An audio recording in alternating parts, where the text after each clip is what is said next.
Today we're going to be learning how to do a back handspring, but we got a special guest who's going to be learning the back handspring today. A parkour athlete, it's our boy Nico. He's going to be throwing some back handsprings, so if a parkour athlete can do it with clean form, can figure it out, you know this is the right way to learn it.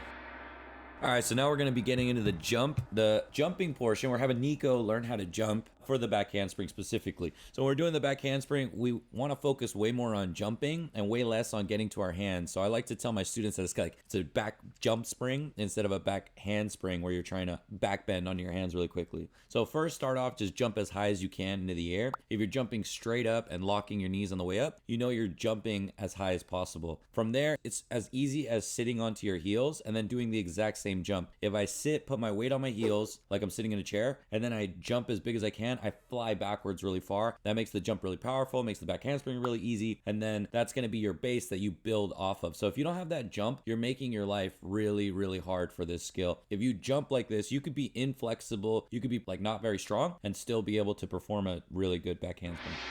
All right, if you've got that jump down, you've mastered that big fat jump. Next thing we want to do is learn what to do on our hands. It's a lot easier than people think. There's not a lot of arching going on. You can see I'm adjusting Nico's position here. He's arching his lower back too much, so his upper back wants to arch. His shoulders want to open as much as possible. If you don't have great shoulder flexibility, you want to get your shoulders elevated as high as possible. It's okay if they don't get super open or arched like you're some contortionist, but you want to get them elevated as much as possible. That's like shrugging your shoulders up, kind of like you're doing a shrug. So we put Nico against the wall and had him do a handstand and just practice shrugging his shoulders as tall as possible. When you hit the floor, if you're not shrugging like that, you're going to crunch into the ground. That's what causes your elbows to bend, and then sometimes you even collapse in the skill. So you really want to open your shoulders as much as you can and shrug your shoulders as tall as possible so that you don't collapse when you do your back handspring. Once you've got that belly to wall handstand position and you're shrugging really, really tall and getting everything lined up, we're going to turn around and we're going to arch handstand to the wall. Same technique. Try not to arch the lower back so much. Try to arch the upper back, the shoulders, and grow as tall as possible. Shrug as tall as possible. You'll see in a second, if you don't shrug as tall as possible, you could be in trouble when performing the skill. So it's something you want to get really, really good at.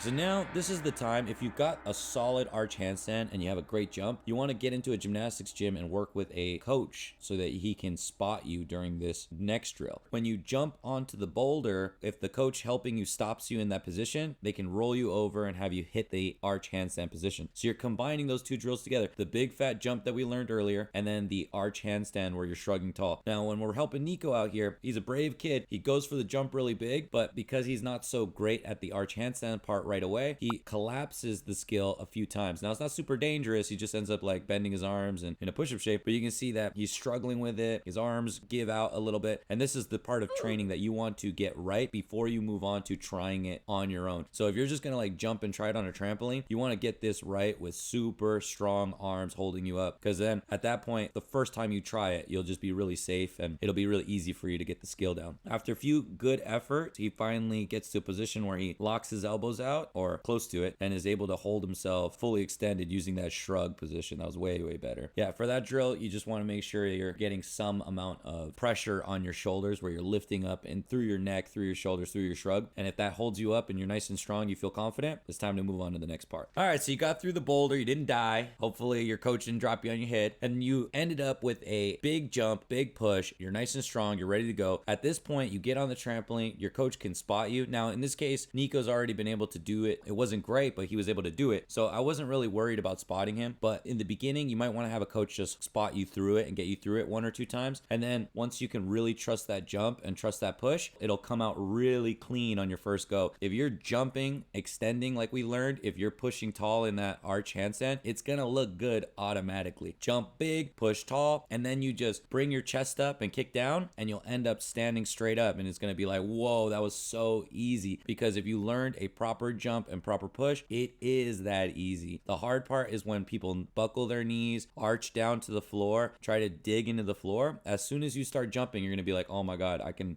do a back handspring. It's not that hard. And you saw with Nico, he's not very flexible in the shoulders, so that's not a big excuse either. Once he did a few on the trampoline, we stepped him up to the floor and we had him try some on the ground with a mat under him, and he killed it, crushed it. Look at that. So even if you're a parkour athlete, tricker, if you're just a regular person who wants to learn a back handspring, if you're a gymnast and you want to do a back handspring with perfect form, this is the way to do it. So you just follow the steps in this video. It doesn't matter who you are, what you're doing. This is the right way to do a back handspring. If you're a gymnast, just add some pointed toes, feet together, locked elbows for scoring. But everyone else, I mean, you should have it good by then. It should take you 1-2 days if you have a strong arch handstand and a great jump. That's Coach Lawrence signing off. Peace.